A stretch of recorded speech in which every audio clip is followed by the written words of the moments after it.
Hey guys, welcome back to my channel, Marie. Today I'll be doing my May TBR. Before I get started, if you're new to this channel, please don't hesitate to subscribe down below as well as hit the notification bell. And if you're new, hi, hello, I'm Stephanie. I do a lot of bookish content, but let's just get right on with all the books I'm planning to read for May. However, before I get started with my usual 5 prompts as well as my book club pick, I am joining the Asian readathon as I always do every single year. So I'm going to go through those prompts very quickly as well as the books I'm picking for each prompt. So for this year, there are 5 prompts. The first book is to read a book by an Asian author, which I will circle back at the end because, to be honest, all the books I pick for all of these prompts are books written by Asian authors, so it can literally be anything. The second prompt is to read a book featuring a friendship between 2 Asian characters. So I did take a look at the story graph recommendations and I did find this book on here, which is one that I have been trying to read for a while. It's been on multiple TBRs of mine, and that is The Girl Who Fell Beneath the Sea by AAPI. I did not realize that there is a friendship between 2 Asian characters in here, but that kind of makes sense because this is about a girl who sacrifices herself instead of whoever is supposed to be sacrificed to the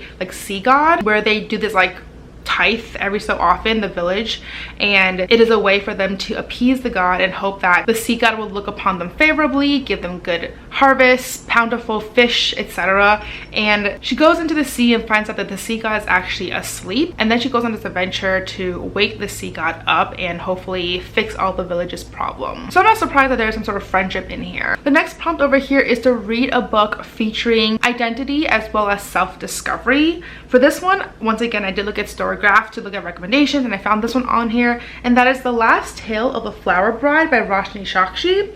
I am not really aware of what this book is about in terms of the self-identity, this discovery aspect to it. However, I do know that this book follows this sort of mythology element to it. It's somehow about this man who believes in fairy tales, and then he marries this beautiful, mysterious woman. He's a scholar of myths and she's an heiress to a fortune, and then things kind of happen from there. I don't know, but I do have the Fairy Loot edition and it is stunning, so I'm very excited for this one. The next prompt is to read a book featuring a character going on an adventure.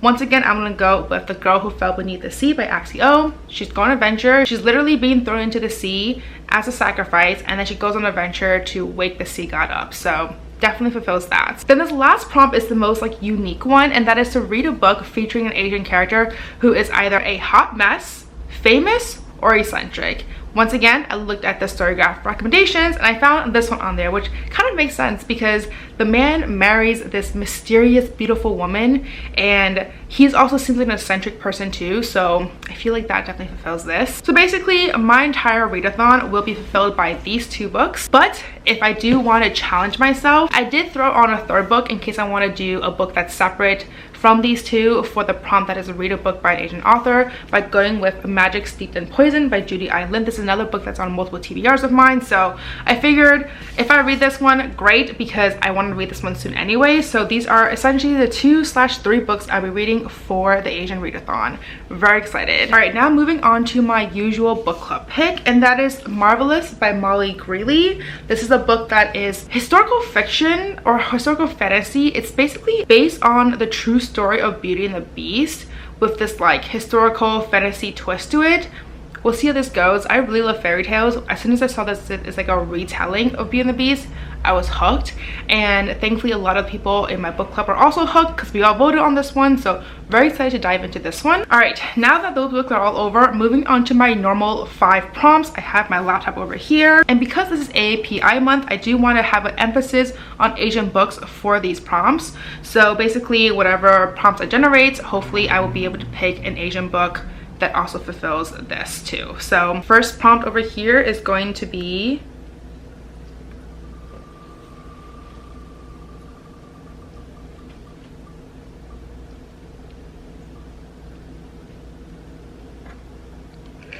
"2023 new release." That is great because I have a lot of books I need to get through, so really happy about this one. All right, I'm back with a book for 2023 release, and that is The Last Tale of the Flower Bride by Roshni Shakshi. I don't know why I spent so long looking through my shelves, and then I realized that Hello, the book that I picked for Asian readathon is literally just came out in 2023. It came out in February, so definitely fulfills that, and it is by an Asian author. So very excited to dive into this one. All right, moving on to prompt number 2.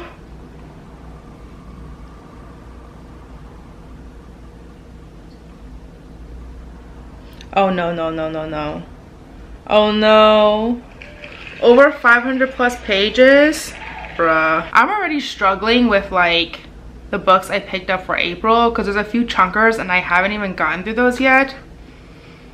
Anyways, I haven't done any rollovers because I'm just like not about that anymore, but I try to prioritize those if I do see a book that also like a prompt that also like fulfills those books in the future. I try to pick up those first, but anyways, let me go look for a book. Now for this 500 plus page book, I am a little bit scared, but at the same time, this is a book that I'm really excited to finish because this is the third and last book to a trilogy, and that is The Bone Shard War by Andrea Stewart. The author is Asian, and this is the last and final book, and it is over 500 plus pages.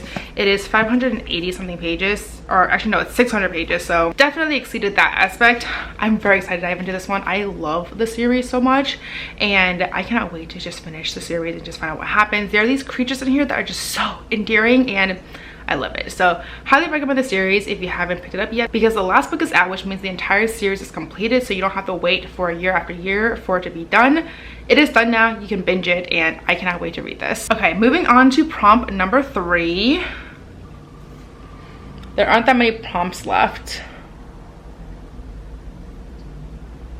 Oh, this is nice. Mood pick. Okay, so basically this means that I will pick a book based on my mood. Let me look through my shelves and see what I'm in a mood for these days. Something short, I feel like, is probably the best, but we'll see. For this mood pick, I don't know why, but this book was just kind of drawing my attention, and that is Wicked As You Wish by Ren Chupico. Obviously, this author is Asian, she's Filipino, and I have no idea what this book's about, but this book was the rave when I got this a couple years ago, back during like Book Expo or BookCon back in 2020, so quite some time ago. It's supposed to be an unforgettable alternate history fairy tale series about found family, modern day magic, and finding the place you belong. Very excited for this one. All right, prompt number 4.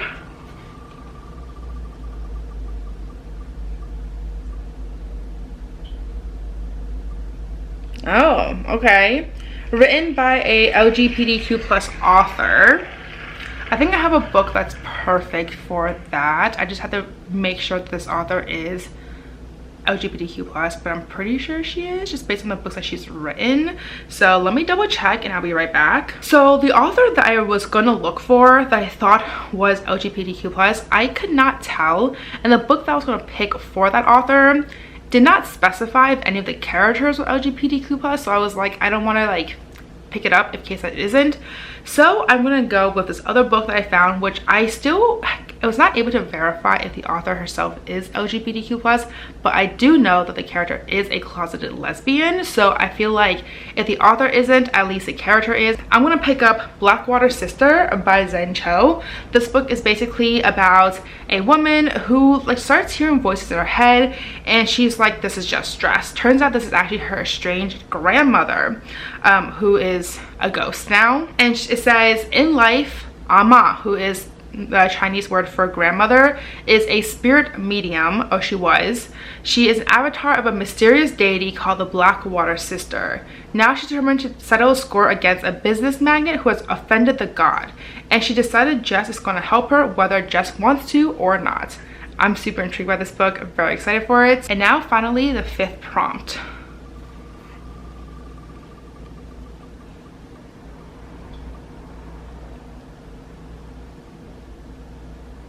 Okay, it's literally right in the middle. It doesn't matter because they're both the same. Book of the month pick. I have a shit ton of books. Let me look through them and I'll be right back. And this last and final book that I'll be reading for this month, which is my book of the month pick, and that is The Last Story of Mina Lee by Nancy Ju Young Kim. This is obviously a book written by an Asian author. I have have no idea what this book is about, but I feel like when this book came out, I've heard really good things about it. It says it is a poignant mother-daughter story and a surprising mystery. It is a profound debut novel that illustrates the devastating realities of being an immigrant in America. This sounds really freaking good. So including my Asian readathon books, these are all the books I'll be reading for this month. It is quite a hefty stack, but I am very excited to dive into all of these. I feel like sometimes there's months where there's like 1 or 2 books that I'm a little bit not so like in the mood for, but this month I feel like everything I'm like super hyped up for, so I definitely cannot wait to read all this ASAP. Anyways, what to say for this video, let me know down below if you have read any of these books before. What do you guys think about them? Are you joining me for the Asian readathon? And if you are, which books are you guys reading? I'll be including all the information down below as well for the Asian readathon, so you can look up yourself. But as always, if you like this video, please do give me a thumbs up or really just have on my channel. And if you'd like to see more content of me, please don't hesitate to subscribe down below, as well as the notification bell. And as always, don't forget to follow me on Twitter and Instagram, and I'll see you guys next time. Bye.